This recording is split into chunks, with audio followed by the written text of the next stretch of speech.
arms.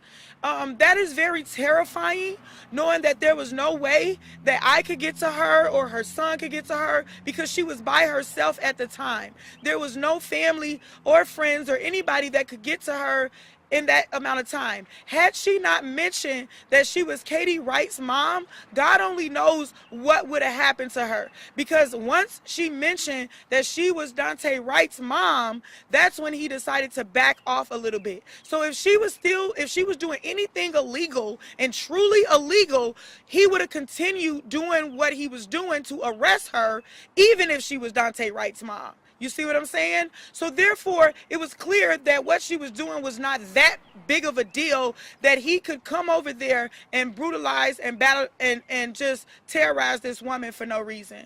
So we will now pass it on to Katie Wright so she can say what happened to her yesterday. Thank you. Hi, everybody. My name is Katie Wright. I am Daunte Wright's mom.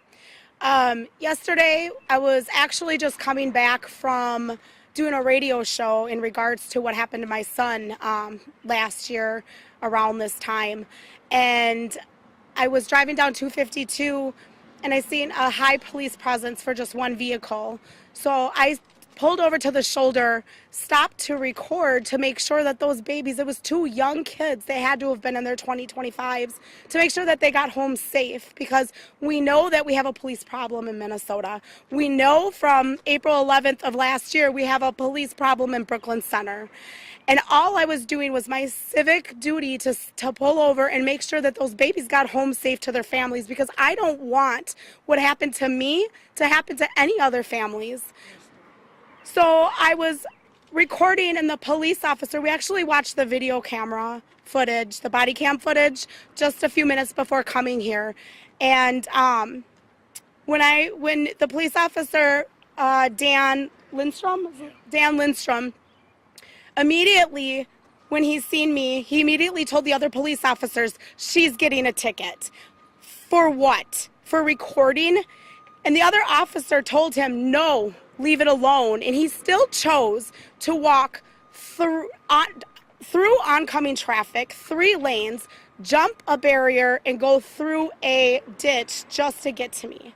He walked up to me and told me I was going to jail, that I was under arrest for obstruction of justice.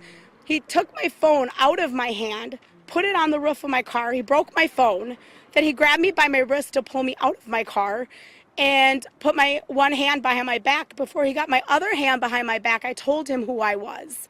At that moment, he said, oh, you're Katie Wright? He let me go. He said, well, I'm sending you a ticket. I said, a ticket for what? I'm just making sure that we know in Brooklyn Center, you mistake your guns for tasers. I'm not going to allow that to happen to anybody else. I just was making sure that those babies return home safe. And he chose to not arrest me, but I was not breaking the law. I was only doing what was right and what everybody else should do. And I'm standing here today because I don't want a police officer like that patrolling our community. He escalated a situation that didn't need to be escalated. Just think about it. I'm a white woman. He chose to stand there and be that aggressive with me just recording. What would he have done if it was a young 20-year-old black man? I guarantee they would have been on the ground, abused, handcuffed, and who knows what else. So I'm standing here today and I'm asking that this police officer be terminated. There's just no way that it's okay for somebody like that has that much aggression towards somebody who is not even breaking the law, to what he would do if somebody was actually breaking the law and to patrolling our streets. Our community needs to do better, Brooklyn Center needs to do better, and the police department needs to do better. We will now call for Cortez Rice. Thank you. Peace and love, all power to the people. Cortez Rice, the father of Jamari Rice, who was brutally murdered at Sika Richfield High School, standing in solidarity with the whole Wright family and the people of the community. As a civil rights activist, it's very clear that this wrongdoing of the police officers is at its all-time high: police brutality, gun violence, and racism. It's clear that we are not safe, not even even following our constitutional rights.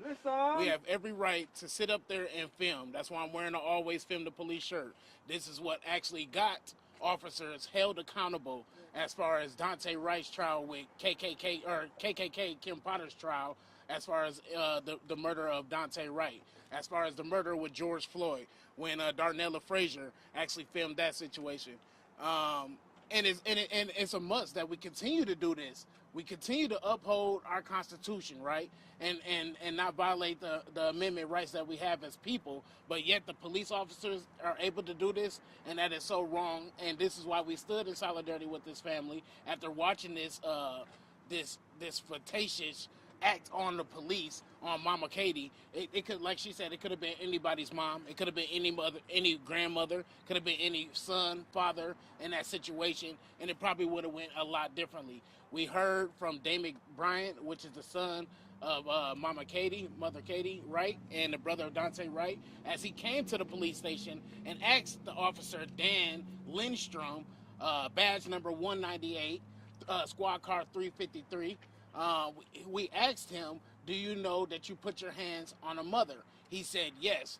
He said, do you know that this is Katie Wright? This is Daunte's mother. He said yes. And he said it as he had anger in his heart. He said it as that it didn't matter to him who it was, that he would do it again.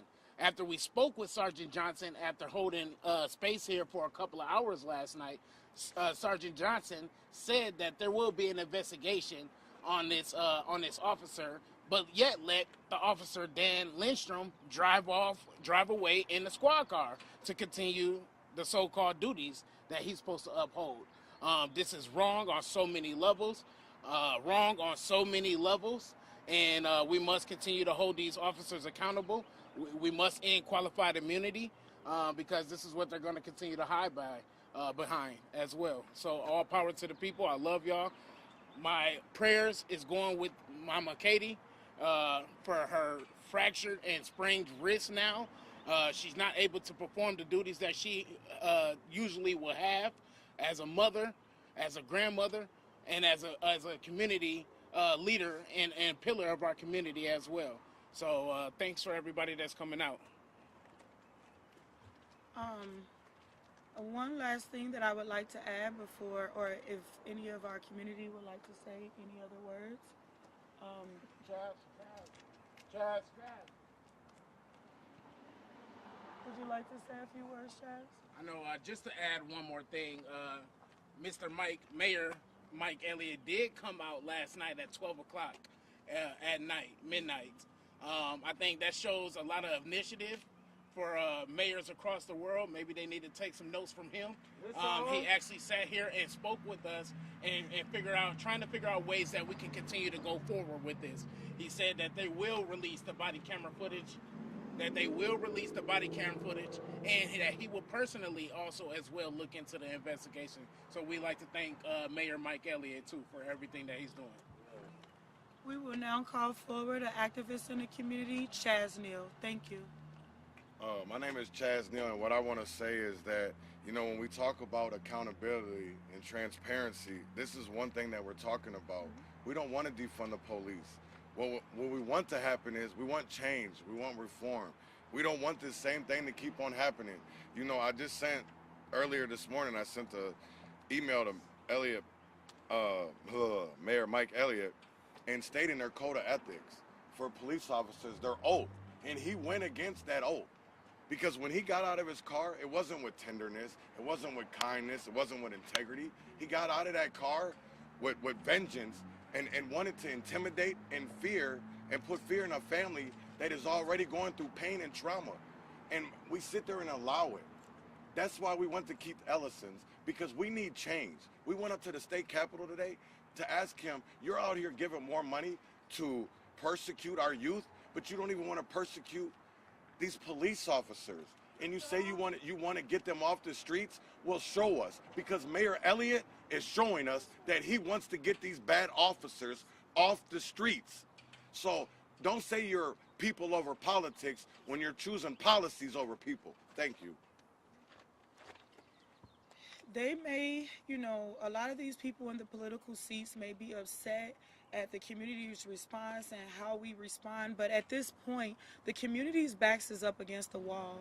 We have tried, we have done it their way, we have begged, we have pleaded, we have done everything, and now we have a mother that lost her son a year ago, literally get physically assaulted just for sitting back and watching an officer carry out their duties. And if they were doing everything that was fine, there would be no question or no reason why it would be okay to be recorded. There was no reason for this. It was uncalled for, unnecessary, and it was abuse of authority. And again, it goes back to white supremacy. That's the bottom line. The bottom line of all of this is white supremacy. Is showing, he wanted to show Katie yesterday who was the boss and who was in charge. And it's not right. And like, what was the point of doing that? What was the point of doing this to another grieving mother? But like Katie said, what if it was a black mother that was out there? What if it was a young black man that was out there? Imagine how this officer would have handled this situation. Before she told them that she was Daunte Wright mother, he had her arm twisted up and I could hear her screaming through the phone. It's traumatizing. They continue to cause trauma on our communities over and over and over again. And we're asking again that he be terminated from the job and that he be held accountable, and also release the footage to the public of what happened yesterday. Do you guys have any questions today?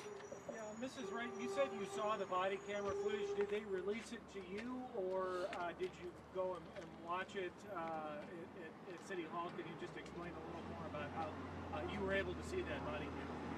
Yeah, so they did contact us and let us know that we were able to go watch it at City Hall with the Mayor Mike Elliott and the city manager. My hand is okay, it's sore, and we're just gonna go from there. I'm not sure. I know he's stuck at City Hall, so I'm not sure if he'll have a press conference later himself or a press release. The mayor did mention earlier today that he wanted to make sure that he viewed the videos and all the findings before he spoke publicly. Again, like Cortez Wright said, he did come out here last night just to join in the community because we were clearly mourning over what happened to Katie. But he just wanted to make sure, he heard what I had heard. He talked to Katie, but he wanted to make sure that his facts was correct before he spoke on any parts of it. Thank you. I want to ask Katie a quick question. When you first observed the police officer coming in your direction, could you believe what was going on, that he was coming in your direction to arrest you or apprehend you or anything like that? No, I couldn't. I was shocked that he was going to cross three busy, and I don't know if you guys know, 252 is a pretty busy street. If they're oncoming traffic going this way and that way and at 55 miles an hour, and he took it upon himself to cross a median, and the video cam footage and even my video on Facebook shows him hopping the barricade to get to me. Just videotaping. That's all I was doing. I was live streaming just to make sure that those babies got home to their parents, or whatever happens, as long as they did not get shot and killed, because we can't afford that. And which way were you heading on 252, north or south? I'm totally not a north or south person. I was going north, Okay. from what somebody says. The people pulled over were in the opposite direction across the entire freeway. They were across the entire freeway in the opposite direction, and it was a busy day, lots of cars. So yeah, he definitely was determined to come over there. And I know this is a little outside your experience, but were the other people arrested, or what that whole traffic stop that you were filming was even about? I don't know what it was about. My main focus was that regardless, I don't care what it was about. What I was there for is to make sure that either they go home or they go to jail. Those are two things. They don't go to a funeral home and have their parents view their body later on. That was my focus. Jail or home, safe. Were you able to see the end of that incident, or were you just taken away from the scene, or just kind of away from it? So I did not leave until the driver of the vehicle left, and I believe the passenger was arrested. So So did they tell you you were like stopped illegally or anything like that, or it was they said you were obstructing somehow even though you were across the freeway? Is that? Yep, he did not tell me that I was doing anything except for obstructing justice, is what I got out of it. And he said you were under arrest. And he did say I was under arrest. He said, first he said I'm going to jail, and then he said I was under arrest. So, Katie, when you told him who you were, was it any type of shock look on his face or anything like that, or he just let up just a lot, or how was it? Like, you indicated like he was handling you, he was roughhousing you, as we can see by your wrist being wrapped up. So how was that? He immediately had a shocked look on his face, and he immediately let my wrist go. He had this hand behind my back. He immediately let my wrist go and proceeded to say, oh, well, I'm sending you a ticket. And then I said, a ticket? Send me a ticket. I don't care. And then he said, well, I'm sending you two. For what? I don't know. You know about what time that was? It was probably about 8 p.m. last night. Oh, was it like 6? No, it was later than that. It was about, because I had a show until 8, so it was after 8 p.m. Katie, what do you want to see happen out of this whole incident? So I don't want that police officer to patrol the streets any longer. I do want him to be terminated immediately. Our police officers need to be transparent, and they need to be okay with community, protecting community, right? And if you're not okay with that, if you're not okay with somebody recording you while you're doing your job, then you do not need to be a police officer. You can go sell tacos, you can go to Burger King, but you do not need to be protecting our community if that makes you that upset that a community member is protecting community. Mind you, Dan Lindstorm, this is personally from Dan Lindstorm. He said he do solemnly swear to support the Constitution of the United States and of this state, and to discharge faithfully the duties devolving upon me as a police officer of the city of Brooklyn Center. To the best of my judgment and ability, I will never betray my badge, my integrity, my character, or the public interest. I will always have the courage to hold myself and others accountable for our actions, and he needs to be held accountable for his actions. And he's obviously, he don't care about his oath, neither that he's making to the people in the United States. And I also want to just say too, when my son actually confronted him at the police station, he had every opportunity at that moment to say, oh my gosh, I'm sorry. Like, he didn't say nothing except for when my son asked him, you put your hands on my mom, and he said, yep. Those were his answers. So he clearly thinks he's done nothing wrong. He clearly feels entitled and privileged, and that's not somebody that's going to keep us safe. So did you come straight here after the incident then, or what? I did not. I went to the hospital and then went home. And your son Dominic was the one you confronted him? Was that, when was that, last night or? That was last night after the incident. So when I was on live, he was on his way to the scene where it all happened, and then I told him I'm not there anymore. I'm going to the hospital, and then he came here to get the officer's badge number and card. Any more questions? Well, we good. Thank you very much. Thank Katie. you. Stand in solidarity with you. Appreciate you. Thank you, everybody. Justice for Mama Katie. Thank you. Justice for all stolen lives. Justice for all stolen lives. Reopen all cases. Thank you, everyone. Katie, is it okay if we use your video online? Where I'm with NPR, the video that you posted to Facebook. I think so. It's public. Right, I figured, but we always ask. Yeah, so. no, definitely you can. So here with the video, it does not have sound at first because I had it attached to my Bluetooth, and I was on the phone with Tashira at that time. So she's the only one that could hear what was going on for the first maybe 2 minutes of the video, and then after that, when I was done, when the police officer was done, I was able to see that I needed taken off Bluetooth, and then people could hear me after that. Oh, okay. So it's okay. only a visual piece of it at first, but then you can hear afterwards. And did you get any indication that they would release the body camera video anytime soon, or? To the public, I'm not Okay. sure, but I think you're entitled to it because you're in it, so you could. I think She is entitled you to could it. request it. okay. They Yeah. have within 10 days to give it to you. Yeah, Tashira would know better. Okay. I just wanted to tell you guys as well, in addition to this one, we originally had a press conference at the Capitol for the findings of the Minneapolis police performing. But we can't get to that stuff because we got stuff like this happening, so we can't never make it nowhere because it's like trauma situations after the next. But on Monday, I'll be calling a press conference for, I don't know if you guys are listening besides looking at that, but on Monday, we're going to call a press conference with all the impacted families for the findings of the Human Rights Department and asking legislators what changes are they going to make based upon those findings and based upon what just happened to Katie today as well. So we'll be at the Capitol on this upcoming Monday. I believe I'll do it at noon on Monday. Okay, in the Capitol News Conference room, or where do you think you're? We might just be on the steps or outside, the okay. rotunda. Well, Okay, I might okay. reserve the rotunda. I'll see. Otherwise, we'll just be on the steps of the Capitol. Okay, and you'll send out a release as usual. Yeah, we'll send out a release, Okay. but I just wanted to let you guys know why you were here. All right, sounds you. good. Thank you.